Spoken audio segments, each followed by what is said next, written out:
host, Dan Levy, and we are here live in Burbank. Travel a lot, you know, when you're doing comedy. It's getting really annoying now because now when you go through security, they use the same technology in security at airports that they use for MRIs. So you can literally like walk through the airport security and they're like, you don't have a bomb, but you do have testicular cancer, so that's a bummer. Have fun in Orlando. I've done some real weird shows. I did a show for the military, and it was the Marines and the Army, and they don't get along. They hate each other. The whole time they're yelling back and forth, screaming at each other. I'm like, guys, you are the Marines and the Army. You're fighting for the same cause. You're practically on the same team. I mean, I'm a comedian. I don't hate clowns. But I will fuck up a magician. Like any magician, I will kick his teeth in and steal his foam bunnies. I have a friend who's a Marine. He's the one who hooked me up with that show, and he's intense. Marine friends are intense friends. He told me one time, he's like, dude, I could kill you with one finger. I can kill you with one finger. I'm like, you cannot kill me with one finger. You can make me feel weird with one finger, but that's a different story. And more of a Navy thing when you break it down. You know what I mean? Are you guys ready to start this comedy jam or what? Ladies and gentlemen, make some noise for Della, Siepe! You're wearing denim! Yeah, good to be here. I'm very happy to be here. What can I say about myself? My name is Eddie. My real name is actually Edmundo. That's my name. My mom gave me a really Latin name. But I've been called Eddie since the day I was born, and there's a specific reason for that. Because Edmundo is too sexy of a name for a child. Right? You can't name your kid Edmundo. That's ridiculous. Meant for a man. Like a romantic sexual man, like the guy you see in a romance novel, like long hair, a long beard, always wears linen for some reason, right? Rides a horse, good with a sword. If he stares a woman too long, she'll miss her period. You know what I'm saying? A man. I don't imagine a child. I don't see that in my mind where a concerned mom is looking around being like, Edmundo, has anyone seen my swarthy baby? He's like, yeah, with a pencil mustache and a cape? Has anyone seen my sexy little baby? I'm not the manliest guy you'll ever meet. And I realized why. Mainly because I stand like this a lot. Not a good stance for an adult man. I don't know why I've always stood like that. I always stood like a tired Beyonce, just finished mopping a floor. It's like, oh. Tell Kelly or the other one to do it, you know? What's her name? She came with an album too? Yeah, okay. I don't care. Who cares? This is my default stance. Who gives a shit? I don't care. It's a bit of a room divider. You see what people are with? They're like, half of you like, I don't know about this guy. The rest of you like, I don't know. This little teapot's full of some good ideas. Got some hot little jokes in there. Need to be steeped. Let's talk about myself a little. I gotta learn to be a more well-rounded human being. I do. I gotta learn to do more stuff. For instance, I don't like this about myself. I hate this. I don't know how to swim. Never learned how to swim, all right? That sucks. You know why? Because I can never be a hero. I can never have that hero moment. What would it be like? Some woman's drowning, looking up at me at the pier. She'd be like, help, help. I can't be like, hold on, let me get my pool noodle, you know?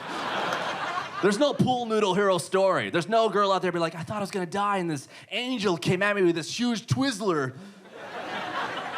Then a real man came in the water and saved us both.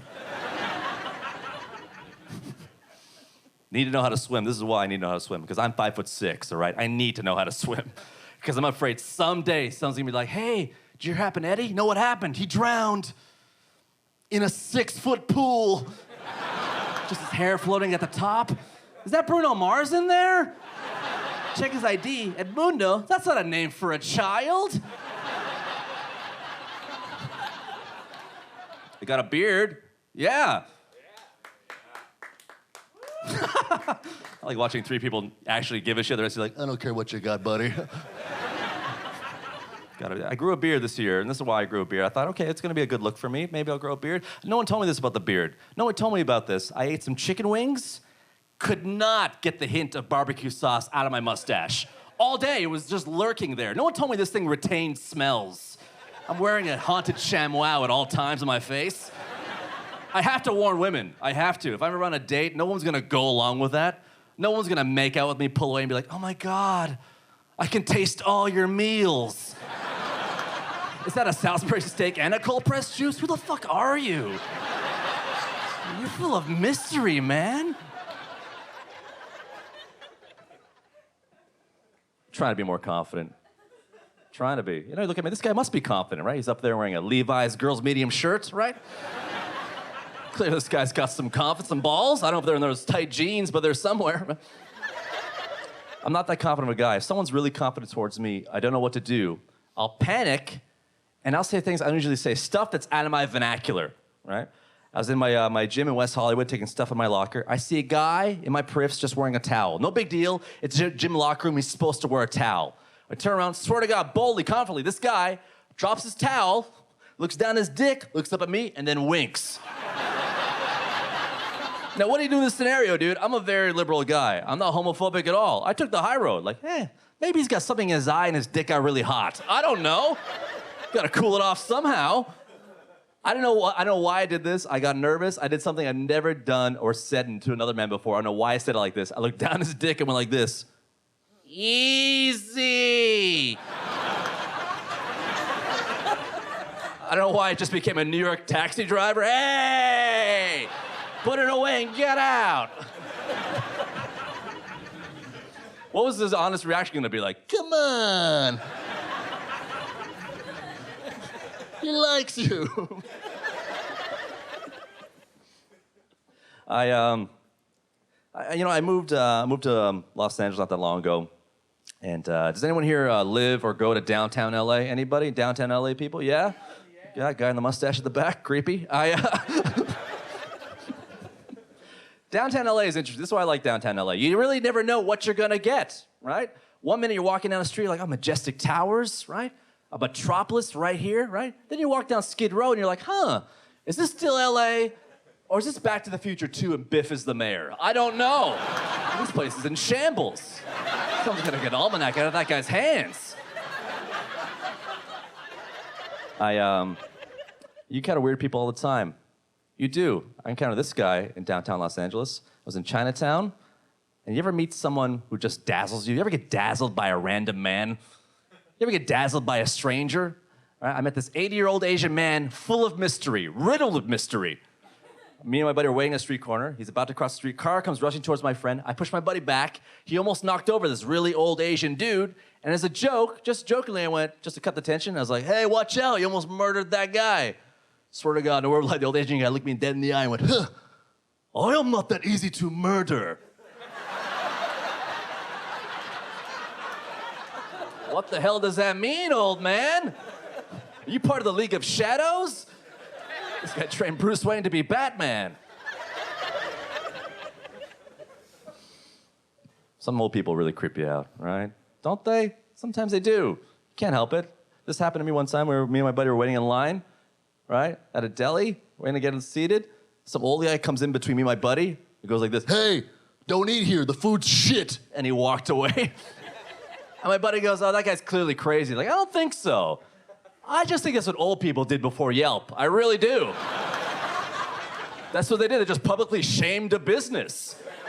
1952, an old guy walking to a deli, like, hey, this place sucks, and it's run by communists. And they're like, you heard the guy, and they just burned down the deli. Yeah. I guess you see weird people all the time. Weird people have a purpose, I think. They do.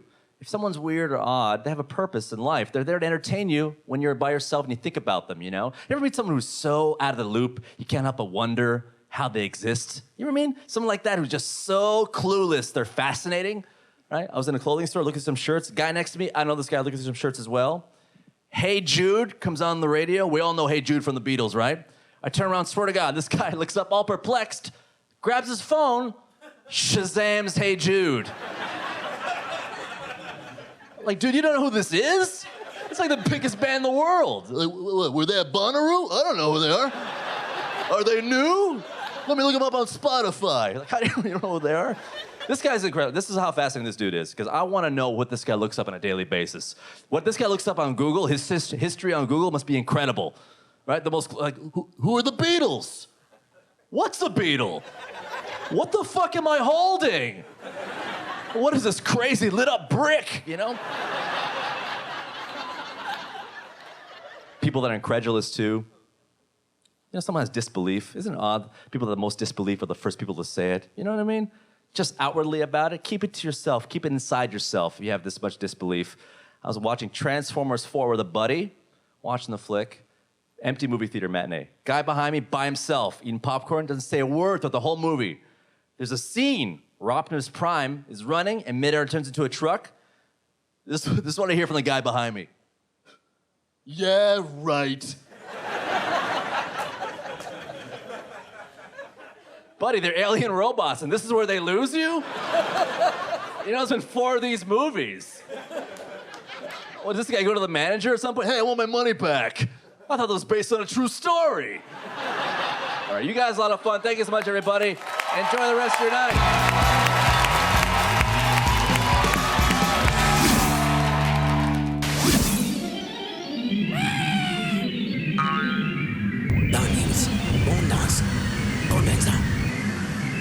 Bonenska, bon sondela, bon sondeladua, bon sondendor, bon sonden sandua. Iska susua, donna sarawi, vinda no, enzin dadua. Meow, meow.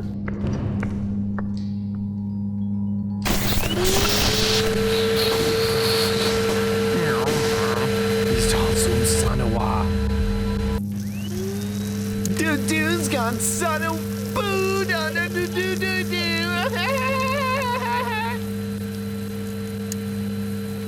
Dance go.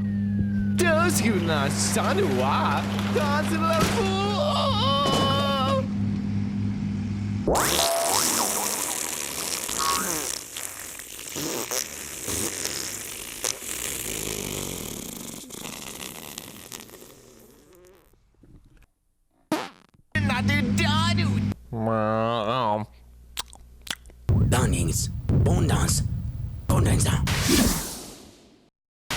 Are you ready for another comedian? Make some noise for the very funny Rhea Butcher.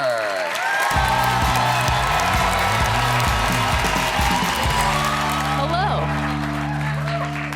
How are you guys? You guys sound fantastic, and you look beautiful. I love it. Everybody's great.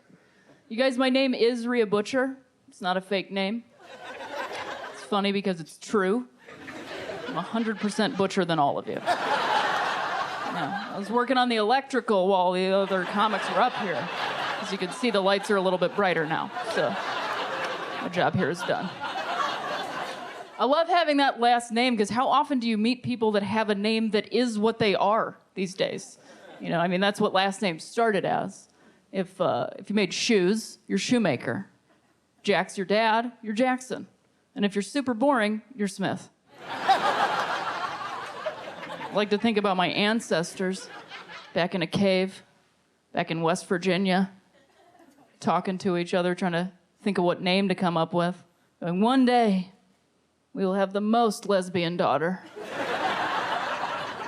So from this day forward, we shall be known as Butcher. And the prophecy was fulfilled. Here I am in this haircut. I also love having this last name because I'm a lifetime vegetarian with the last name Butcher. I've had that irony my entire life, but not too much iron in my diet. It's very weak. I've never eaten meat in my entire life. My mom was a vegetarian when she was pregnant with me. That's how long I've been a vegetarian. She had an ultrasound. I was just a cube of tofu. Very small. She was like, "Doctor, is it a boy or a girl?" And they're like, "We're not sure, but we can tell she's silken. It's gonna be silken." Really good for smoothies. It's delicious. Doctors should be studying me, honestly. I've never eaten meat, and somehow I have muscles. You know, they're just made out of sunflower seeds and hope at this point. I love being a vegetarian. I love being a vegetarian because I love animals. That's why I stayed a vegetarian. I love them so much. I'm so sensitive towards animals. Even today, like when I was a kid, I couldn't watch the beginning of Bambi or Old Yeller or all those other movies that are terrible towards animals. I couldn't watch it at all. Like the other day, still sensitive to this day. The other day I was driving in my car, and I saw on the road ahead a sad little squashed pile of animal in front of me. My heart just started to break. I started creating this whole narrative for this animal, whatever it was. I saw this squash pile. I was like, oh, God. I hope whatever that is got to run around and hold hands with another whatever it is and have some love in its life. I don't know, feel grass on its little feet or flippers or whatever. I hope it got to climb a tall tree or at least a telephone pole, just something. I hope it got to live its life before it was smashed by a midlife crisis Mazda Miata during midday traffic on a Tuesday. It makes me so sad, but not as sad as when I get up next to it and realize it's a plastic bag.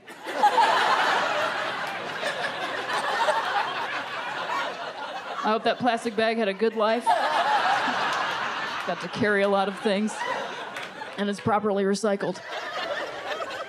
You guys, I got my hair cut recently. Thank you. Thank you for your support of my haircut. Thank you. I know it's a good haircut, not only because you appreciate it, but because when I went through the airport the other day, I got an equal number of ma'ams and sirs. So it's right down the middle. It's perfect. It's working. I went through the TSA line when I was walking through. I was waiting to put all my stuff through the scanner and then take my body through that round thing that nobody really knows what it does. Whenever I go in that, for a moment, when I first get in, I think, is there money gonna pop out of the bottom of this thing? Am I at the lottery right now? But I do love that machine because as soon as you get into it, it tells you everything you need to do for the time that you're encapsulated in it. As you become a time machine, or whatever you're gonna do. It has little feet for your feet. It has a little flat person in front of you holding their arms up with a clock around their neck like Flava Flav, saying hold for 3 seconds. A little triangle that says that. His arms up. I love that thing. But I don't love that thing as much as the lady that was in front of me in that line, because when she went in there, she was like, no, I'm not gonna follow these rules. No. She put her feet on the feet. She looked at the flat little person and was like, nope, I'm not doing that. And then she put her arms up like this. So then I went through and I had to do it. And the next guy was like... And then we got arrested. It was perfect. No, but I did get through the machine. I was all good. Except the TSA officer, she started waving at me to come through. She was like, come on through, come on through, come on through. We're gonna need to check your bra, sir. We're gonna need to check your bra.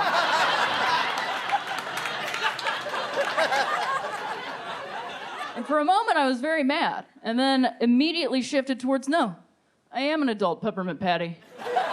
Yeah, and I've been looking for my Marcy this whole time. Thanks, lady.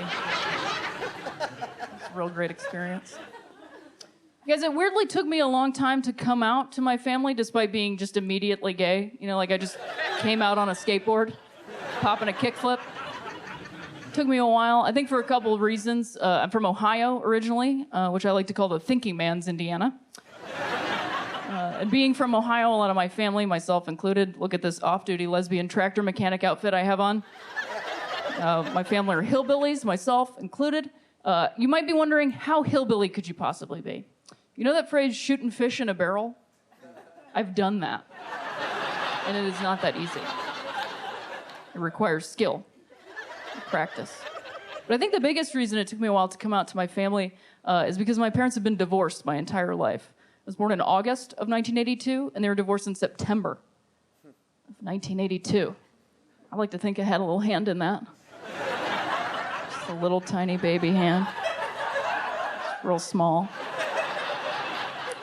I'm also an only child, which was super fun as a kid, you know. Didn't have to share my He-Mans or my She-Ras or my My Pal 2 or my Pet Monster or my Buddy, none of it. It was all for me. But there is one, like, genre, if you will, of toys that's pretty rough for only children. And that genre is board games. So I'd like to share with you guys my top 3 worst board games for being an only child. Number 3, Hungry Hungry Hippos.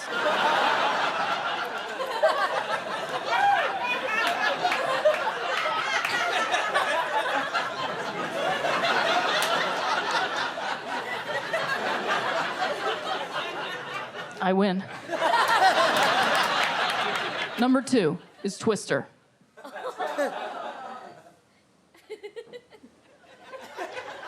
Ugh, I win again.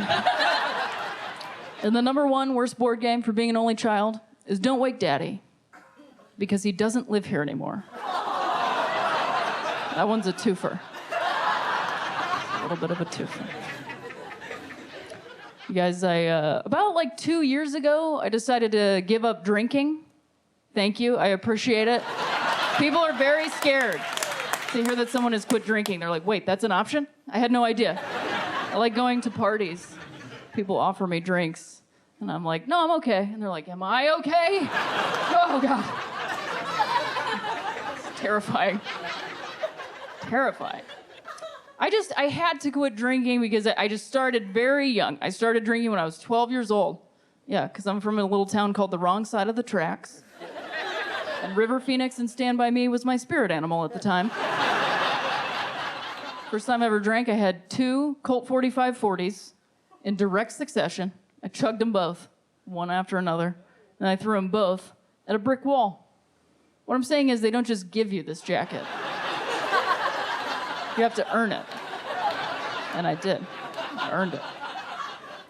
And it is true what they say when you give up a vice or cut something out of your life, something that's unhealthy for you, that your senses, they're so much stronger. Like my food tastes better, things smell stronger, I could hear things better, but no sense is more heightened than my sense of superiority. I'm just so much better than everybody else. Love it. I used to live in Chicago. I used to ride my bike to work every day because I'm awesome. Saving the environment myself. I used to ride my bike every day. One day, unfortunately, I got into a bike accident. I went right over the handlebars, landed on my face, scraped it off, popped it back on. But I also broke 2 ribs in that accident. And if you've ever broken any ribs, there's like nothing you can do for it. You just have to wait it out. So I spent so much time on the couch with 2 broken ribs that I made it to the end of Netflix. Yeah, all the way to the end.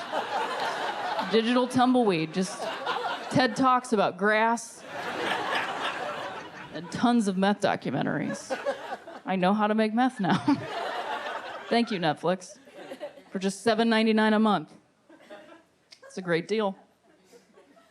I'll leave you guys with this one thought. We've learned a lot together. I think it's been great. The band Tool has made some good music. Sure, it's not for me. That one music video, super weird. A lot of people like it. But I think their biggest gift to the world as a band is the fact that they got a ton of dudes to walk around in a t-shirt that says Tool on it. Thanks, you guys. I've been Rhea Butcher. Thank you so much.